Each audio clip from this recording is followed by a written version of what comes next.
అందరికి కూడా వందనాలు తెలియజేస్తూ ఉన్నటువంటి వారున. ఎందుకనంటే దేవుని గూర్చి లేక యేసుక్రీస్తు వారిని గూర్చినటువంటి మాటలు మానవ జీవితాన్ని మార్చగలిగినటువంటివి ఉన్నాయి. దైవ గ్రంథంలో రాయబడింది, అన్ని నామముల కంటే పైనామము ఆయనకి ఇవ్వబడినటువంటిది ఉంది.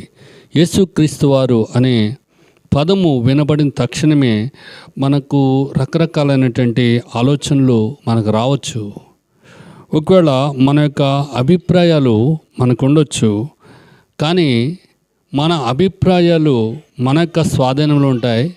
మన అభిప్రాయాలు మనకు సంబంధించినటువంటివి, మన యొక్క మైండ్ సెట్లోంచి వచ్చేవని దైవ గ్రంథం స్పష్టంగా మాట్లాడుతూ ఉన్నటువంటిది ఉంది. దేవుని యొక్క వాక్యంలో సామెతలు 16వ అధ్యాయంలో 1వ వచనంలో భక్తుడు అంటాడు, హృదయాలోచనలు మానవుని యొక్క